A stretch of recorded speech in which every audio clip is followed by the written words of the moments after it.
So today we are going to do our first chapter, that is electric charges and field. And this video is for the solutions of question number 1.1 to 1.3. So we'll start right away with the first question. Question 1.1. What is a force between two charged spheres having charges of 2 into 10 power minus 7 coulomb and 3 into 10 power minus 7 coulomb placed 30 centimeter apart in air?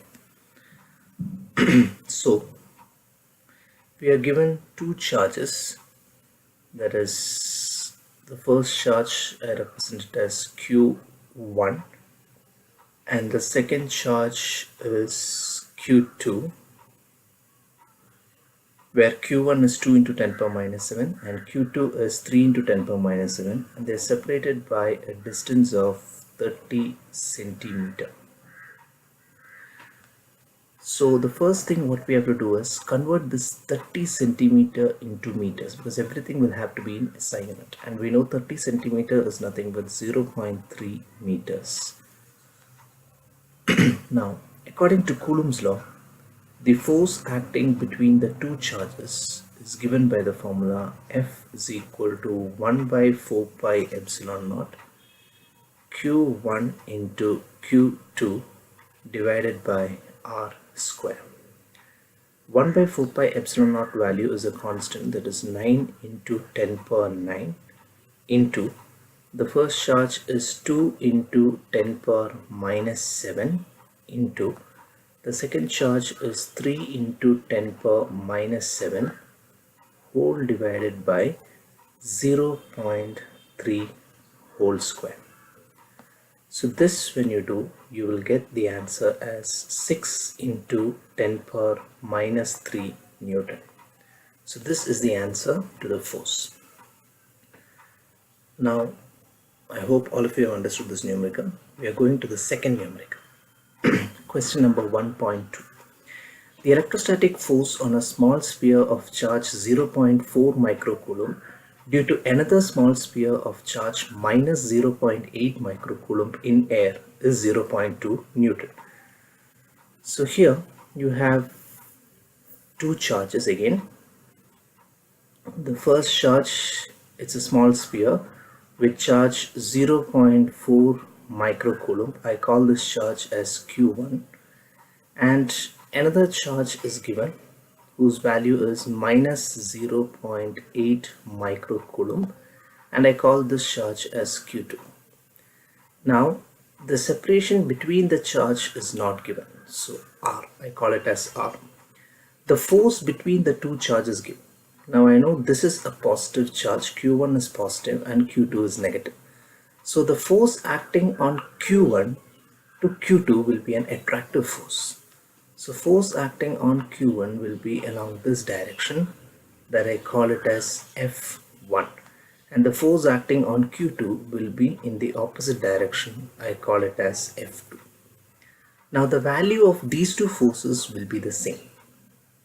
So the second part of the question, what is the force on the second sphere due to the first, will remain the same. So the second part is what we are going to solve first, that is F2 will be equal to F1. The magnitude of F2 will be equal to magnitude of F1, but as you can see here, the directions will be different. They are in the opposite direction. So if I want F2, the answer will be same as that of F1, that is 0.2 Newton. If they ask the direction, I have to say the direction is opposite to that of F1, and this direction we are getting by using Newton's third law. Every action has an equal and opposite reaction.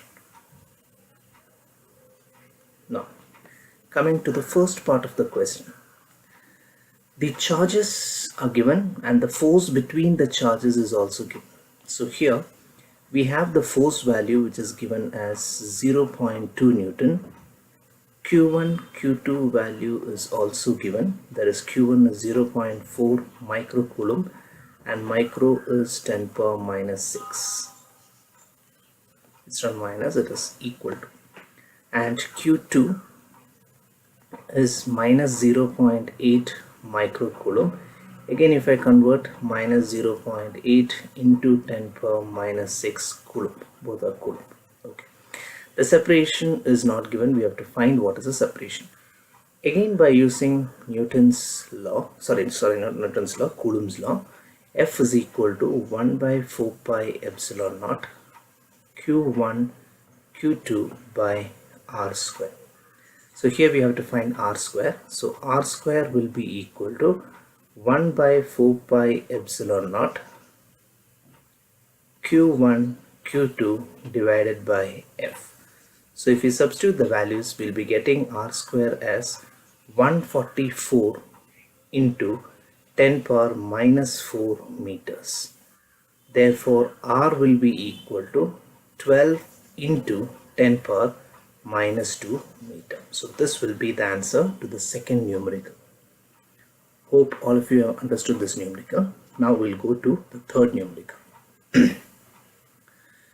Check that the ratio ke square divided by g into me into mp is dimensionless. Look up the table of physical constants and determine the value of this ratio. What does the ratio signify? So, what is given here? The constants given in this equation, ke square by g me mp are, k is nothing but our 1 by 4 pi epsilon naught, and we know that value is 9 into 10 power 9, 9, right? Now E is nothing but the charge of electron, that is 1.6 into 10 power minus 19 coulomb. Me is nothing but mass of electron, that is 9.1 into 10 power minus 31 kilogram. MP is mass of proton, that is around 1.6 into 10 power minus 27 kilogram. And G is universal gravitation constant. G value is 6.67 into 10 power minus 11. Now, ke square by g me mp, this is the ratio we want to find. We know that force acting between, suppose we are taking an electron, electrostatic force between an electron and a proton will be equal to 1 by 4 pi epsilon naught into the charge of electron E into the charge of proton is also E divided by R square. Same way, the gravitational force between an electron and a proton is given by G into mass of electron, mass of proton divided by R square. So this is nothing but the constant K. So now if I take the ratio force of electron and proton divided by the gravitational force between electron and proton will be equal to this value 1 by 4 pi epsilon, I'm taking as K, into E square by R square divided by G into me mp divided by R square.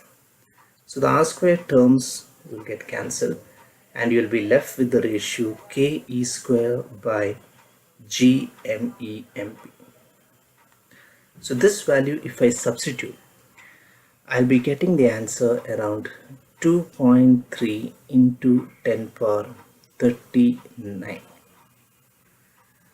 Now this constant ke square by g me mp is actually the ratio of two forces, which shows that it is a dimensionless quantity. And the ratio signifies that the electrostatic force between an electron and a proton is around 10 power 39 times the gravitational force. So this shows that the gravitational force is the weakest force in nature. Hope you have understood this numerical also. Thank you.